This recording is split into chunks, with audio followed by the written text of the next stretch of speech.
नमस्कार, आप देख रहे हैं अलर्ट इंडिया न्यूज़ और मैं हूं अरुण त्रिसल। इस वक्त अलर्ट इंडिया न्यूज़ की टीम कठुआ जिला के पहाड़ी तहसील बनी में है, जहां पे प्रशासन के नाक तले अवैध रूप से खनन हो रहा है और प्रशासन आंखें मूंद कर सोया हुआ है। देखिए एक रिपोर्ट। ये है कठुआ की तहसील बनी के पास में बसा गत्ती गांव, जो कि सेवा दरिया के किनारे स्थित है।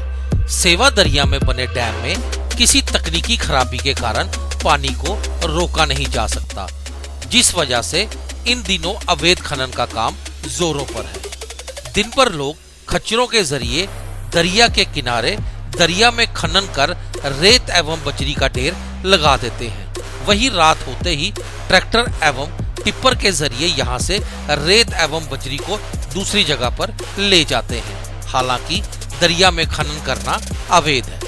इसके बावजूद खनन माफिया धड़ल्ले से खनन करने में जुटा हुआ है। लोगों के आरोप है कि बिना प्रशासन की मिलीभगत के ये खनन नहीं हो सकता।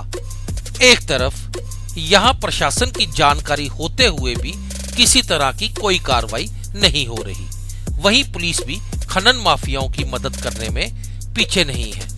लोगों का कहना है हमें मकान बनाने के लिए इन दिनों खनन माफियाओं की वजह से 3 से 4 गुना ज्यादा रेट देकर अपने मकानों को बनाना पड़ रहा है, और अगर हम इसकी शिकायत करने कहीं पहुंचते हैं तो प्रशासनिक अधिकारी उन्हें ये धमकाकर भगा देते हैं कि उन पर किसी और तरह का आरोप लगाकर केस में फंसा दिया जाएगा।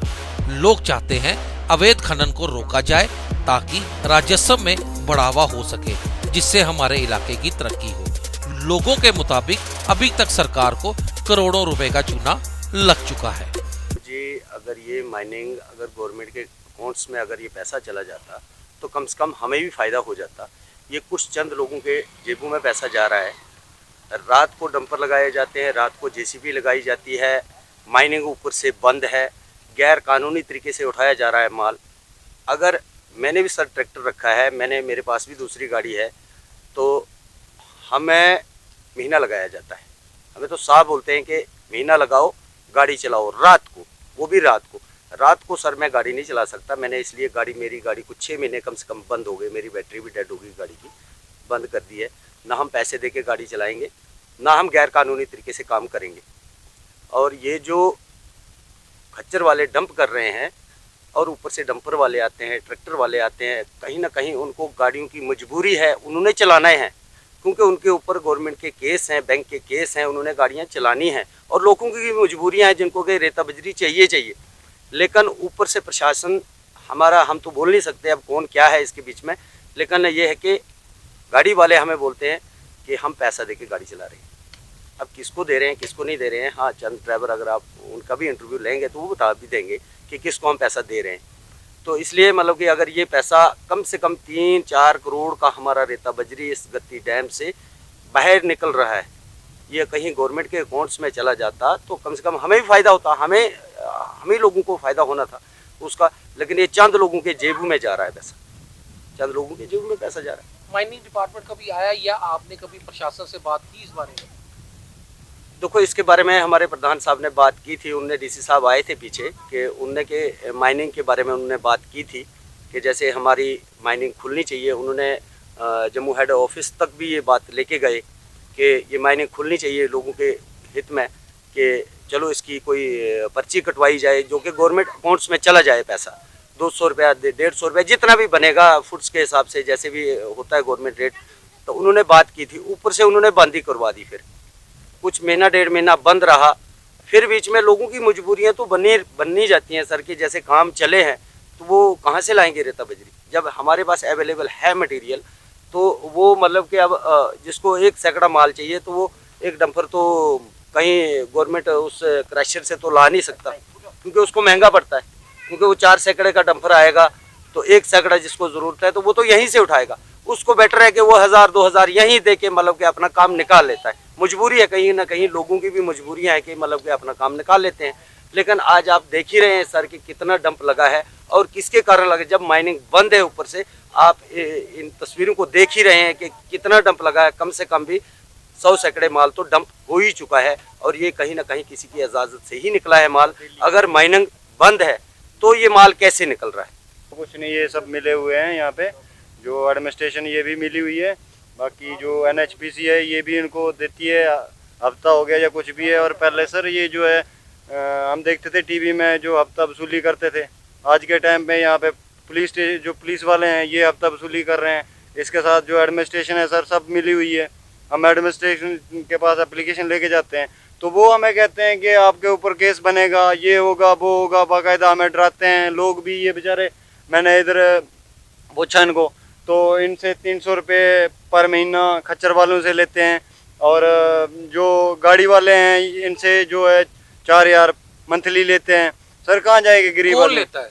सर ये प्रशासन जो पुलिस के अधिकारी हैं। सर एक दिन इधर आया था मैं, तो हमने ये कहा कि ऐसे तो इधर आगे इनका जो महीना ख़त्म होता है हर पहली तारीख को इधर सर आ जाते हैं। इनको बोलते हैं बंद कर दो, इनको बोलते हैं बंद कर दो भाई, हाँ आप नहीं तो हमें महीना पहुंचा दो वहाँ। सर रात को JCP लगती है इधर, और एक रात का सर कम तकरीबन 20,000 रुपये वसूलते हैं। हम कहते हैं या तो ये सरकार के खाते में जाए पैसा, या तो यहाँ पर कोई रियल्टी वाला आ जाए।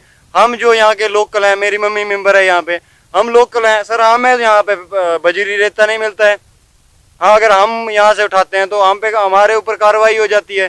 हम अगर कुछ भी कहते हैं तो हमें कहते हैं कि आपको दूसरे केस में यहाँ से दूसरे केस में अंदर ठोक देंगे अगर आपने बातें की तो। पहले तो हमने सरपंच को मना किया, सरपंच ने यहाँ पे पंगा लिया सर, तो सरपंच की वजह से यहाँ पे लोगों को बहुत मुश्किल हो गई। पहले सरपंच कौन है? सर सुशील सरपंच है, उसको हम सर कोई भी पंचायत का काम भी देख लो सर, पंचायत के काम में सर पंचायत का काम करवा के राजी नहीं है। और उस पे सर नहीं, ये जो काम जैसे आप बोल रहे हो कि ये जो काम स्टार्ट किया सुशील ने करवाया ये?